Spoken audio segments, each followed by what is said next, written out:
আলহামদুলিল্লাহ ওয়াসসালাতু ওয়াসসালামু আলা রাসূলিল্লাহ মা বা'দ আউযু বিল্লাহি মিনাশ শাইতানির রাজিম বিসমিল্লাহির রহমানির রহিম। এখনকার সময়ে তো আসলে আমরা যেটা বলি যে ফিতনার জামানা আমাদের এখন কমন ডায়ালগ হয়ে গেছে। তো ফিতনার তো দিকের অভাব নেই। এর মধ্যে বিভিন্ন দিকে যে ফিতনাগুলো আছে এর মধ্যে কিন্তু এরকম ফিতনাও আছে যেখানে দেখা যাচ্ছে যে সাহাবীদের প্রতি আহ, মানুষের যেভাবে ভালোবাসা থাকা উচিত সেই ভালোবাসাটা কিন্তু আমরা দেখি না। মানুষের মধ্যে ভালোবাসাটা কমে যায় অনেক ক্ষেত্রে। আপনি যদি এখনকার আধুনিক জেনারেশনের যারা নিজেদেরকে মুসলিম দাবি করছে এদেরকে ধরে জিজ্ঞেস করেন যে তুমি কয়েকজন সাহাবীর নাম বলো, খুব রেয়ারলি হয়তো একাধিক সাহাবীর নাম বলার মতো ক্ষমতা দেখাতে সক্ষম হবে কেউ। অথচ আমাদের এখনকার সময়ে যে কোনো ধরনের দিকের সেলিব্রিটি হতে পারে, স্পোর্টসে হতে পারে, এন্টারটেনমেন্ট জগতের হতে পারে, বিভিন্ন ভাষার এন্টারটেনমেন্টের আবার আলাদা আলাদা টাইপ আছে। এ বিষয়ে জিজ্ঞেস করা হলে দেখা যাবে যে তাদের এই বিষয়ে জ্ঞানের তো কোনো কমতি নেই। কিন্তু দুঃখজনক হচ্ছে সালাফের সাথে তাদের মহাব্বত কম, সাহাবীদের সাথে তাদের মহাব্বত কম, তাদের পরিচিতও কম। এটা মুমিনদের জন্য ক্ষতিকর। সন্তানদের ভিতরে, বাচ্চাদের ভেতরে অল্প বয়সে সাহাবীদের প্রতি ভালোবাসার বীজকে বপন করা জরুরি। ইমাম মালিক বিন আনাস রাহিমাহুল্লাহ তাআলা বলছেন যে খানা সালাফ ইউআল্লিমুনা আওলাদাহুম হুব্বা আবি বকর ওয়া ওমর কামা ইউআল্লিমুনা সূরা মিনাল কুরআন।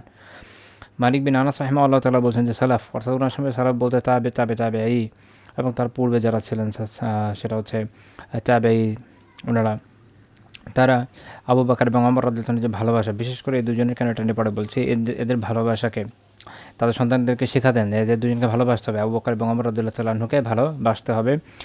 এবং এটা তারা এভাবে শেখাতেন কামা ইউআল্লিমুনা আসূরাতা মিনাল কুরআন, তারা এটা এভাবে শেখাতেন যেভাবে কোরআনের কোনো সূরা শেখানো হয়, অর্থাৎ এত গুরুত্বের সাথে, এত এত বিস্তারিতভাবে বুঝিয়ে কারো ভালোবাসা তৈরি করার জন্য জরুরি হচ্ছে তার জীবনী শেখানো, তার জীবনী থেকে জানা। আপনি যদি বলেন যে সন্তানের মধ্যে আমি সাহাবীদের জীবনী, সাহাবীদের ভালোবাসা প্রবেশ করাতে চাই সন্তানের মনে, সন্তানকে সাহাবীদের প্রতি ভালোবাসা যেন আমার সন্তান লালন করে, এটা আমি তার ভিতর তৈরি করতে চাই। আমি চাই যে সে যেন সাহাবীদের সাথে একটা মহব্বত রাখে, তাদের সাথে তার একটা সম্পর্ক তৈরি হয়ে যায় আত্মিকভাবে। এটা যদি করতে চান তাহলে তাদের জীবনী শেখানোর কোনো বিকল্প নেই। এই জন্যই এখানে একটা এই যে উপমা দিচ্ছেন কীভাবে কামা ইউআল্লিমুনা সূরা মিনাল কুরআন, যেভাবে সূরা শেখায় এভাবে শেখাতেন। সূরা আমরা কীভাবে শেখাই, একদম তাজবিদ সহ শেখাই, তাই না? বিশুদ্ধভাবে উচ্চারণ শেখানো হয়। তার আগে আপনার মাখরাজগুলো শেখানো হচ্ছে না, হরফ শেখানো হচ্ছে, সেগুলো কীভাবে উচ্চারণ করতে হবে, সে সিফাত শেখানো হচ্ছে। তো এইভাবে কতগুলো বিষয়, তারপর আবার অর্থ আসে, তাফসির আছে, অনেকগুলো বিষয় আছে। তো এভাবে ইনডেপথ শেখানোর মাধ্যমে যেভাবে সালাফদের যুগে কিন্তু কোরআন শেখানো হতো আসলে এভাবে, এখনও আরবে এবং অন্যান্য জায়গায় এভাবে শেখায় মানুষ। তো এই উপমা দিয়ে উনি বুঝাতে চাচ্ছেন যে আবু বকর এবং ওমর রাদিয়াল্লাহু তাআলা আনহুকে এইভাবে সন্তানদের সামনে উপস্থাপন করা হতো, তাদের জীবনে কীভাবে সামনে নিয়ে আসা হতো যেন তাদের প্রতি মহব্বত তৈরি হয়। এখান থেকে মূল শিক্ষার বিষয় হলো এই, যে আমাদের অন্তরে যেন সালাফের প্রতি মহব্বত, বিশেষ করে সাহাবায়ে কেরামের প্রতি মহব্বত তৈরি হয় এবং আমাদের সন্তানের মধ্যে যেন আমরা এটা বপন করে দিয়ে যেতে পারি। যদি এটা আমরা করতে পারি তাহলে তাদের ঈমান মজবুত হবে, তাহলে তারা তাদের জীবনে চলার জন্য তাদের জীবনের পাথেয়গুলো সাহাবীদের জীবন থেকে অর্জন করতে সক্ষম হবে। অনেক আগে আমাদের একজন সিনিয়র একটা সুন্দর কথা বলেছিলেন যে জীবনের যে কোনো পরিস্থিতিতে আগে চিন্তা করবেন যে জায়গায় সাহাবীর হলে কী করতে। এটা খুব জটিল প্রশ্ন এবং অনেক ক্ষেত্রে বোঝা যায় যে আসলে যে জায়গাগুলোতে আমি ছাড় দিয়ে যেতে চাচ্ছি হয়তো একজন সাহাবী হলে জীবনে এই জায়গায় ছাড় দিতাম না। এটা আমাদের ইমানের দুর্বলতার বহিঃপ্রকাশ এবং পরিচায়ক। তবে এটুকু জানাও আমাদের জন্য একটা বড় ফায়দার বিষয় যে অন্তত আমরা যদি এতটুকু বুঝি যে সালাফের কীভাবে ছিল, তাদের মেথড কী ছিল, তাদের ওয়ে অফ থিঙ্কিং কী ছিল, এটুকু যদি অন্তত জানা যায় তাহলে জীবনটা কোনোভাবে সাজানো সম্ভব। তো যেটা বলছিলাম, যে উক্তিটা আমি উল্লেখ করেছি এটি আমলা আলী খাই রাহিমাহুল্লাহ তাআলা শরহ উসুল এতেকাদ এই গ্রন্থ থেকে নেয়া।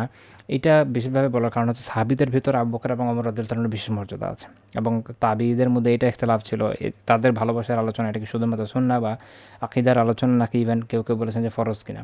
হাসান বসরি রাহিমাহুল্লাহ তাআলা ফরজ বলেছেন, শাহবি এবং মাসরুক রাহমাতুল্লাহ আলাইহি, আতা রাহমাতুল্লাহ আলাইহি বলেছেন যে হুব্বু আবি বকর ওয়া ওমর, আবু বকর এবং ওমরের যে ভালোবাসা, ওয়া মারিফাতু ফাদলিহিমা, এবং তাদের উভয়ের যে ফজিলত এটা জানাটা মিনাস সুন্নাহ, এটা আকীদার পার্ট। এটা খুব গুরুত্বপূর্ণ বিষয়। তাহলে আবু বকর এবং ওমর রাদিয়াল্লাহু তাআলা সম্পর্কে জানা বিশেষভাবে জরুরি, এই জন্য যে আকীদার পার্ট। এর কারণ কি? এর কারণ হচ্ছে রাসূলুল্লাহ সাল্লাল্লাহু আলাইহি ওয়াসাল্লাম নিজে বিশেষভাবে বলে গেছেন। তিনি বলছেন যে ইকতাদাউ বিল্লাযাইনি মিন বা'দি আবি বকর ওয়া ওমর। রাসূলুল্লাহ সাল্লাল্লাহু আলাইহি ওয়াসাল্লাম কি বলছেন যে ইকতাদাউ বিল্লাযাইনি মিন বা'দি, আমার পরে এদের উভয়ের অনুসরণ করে। কার? আবি বকর এবং ওমর। ইমাম তিরমিজি রাহিমাহুল্লাহ তাআলা এই হাদিস উল্লেখ করেছেন সুনান তিরমিজির 3662 নম্বর হাদিস এবং ওনার মতে এই হাদিসটি হাসান। তিরমিজিরই এর ঠিক পরের হাদিস 3663 নম্বর হাদিস। এটা মূলত হুযায়ফা রাদিয়াল্লাহু তাআলার বর্ণনা, আগেরটাও পরেরটাও। তিনি বলছেন যে কুন্না জুলুসান ইনদান নবী সাল্লাল্লাহু আলাইহি ওয়াসাল্লাম, আমরা একদিন নবী সাল্লাল্লাহু আলাইহি ওয়াসাল্লামের কাছে বসা ছিলাম। তো ফাকালা তিনি আল্লাহ রাসূল তখন কি বললেন যে ইন্নী লা আদরি মা বাকাই ফিকুম, কতদিন আমি তোমাদের মধ্যে আছি সেটা আমি জানি না। ফাকতাদাউ বিল্লাযাইনি মিন বাদি, কাজে আমার পরে এই উভয়ের অনুসরণ করো। কারা? ও আশারা ইলা আবি বকর ওয়া ওমর। তারপর হুযায়ফা রাদিয়াল্লাহু তাআলা বলছেন যে রাসূলুল্লাহ সাল্লাল্লাহু আলাইহি ওয়াসাল্লাম এরপর আবু বকর এবং ওমরের দিকে ইশারা করলেন। তো এই জন্য বিশেষভাবে মনে রাখার দরকার যে আবু বকর এবং ওমর রাদিয়াল্লাহু তাআলার ফজিলত এরকম যে আল্লাহ রাসূল সাল্লাল্লাহু আলাইহি ওয়াসাল্লাম নিজেই জীবদ্দশে তাদের অনুসরণের ব্যাপারে নির্দেশনা দিয়ে গেছেন। এই হাদিসটা যেটা মাত্র বললাম শেখ আলবানী রাহিমাহুল্লাহ সনদকে সহিহ বলেছেন।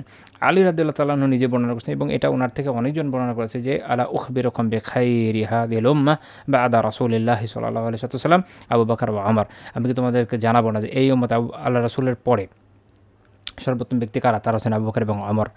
তো এই হাদিস ইমাম আহমদ রাহিমাহুল্লাহ তাআলা তার মুসনাদ উল্লেখ করেছেন। মুসনাদে 908 নম্বর হাদিস। এর সনদকে আল্লামা শুআইব আরনাউত রাহিমাহুল্লাহ তাআলা সহিহ বলেছেন।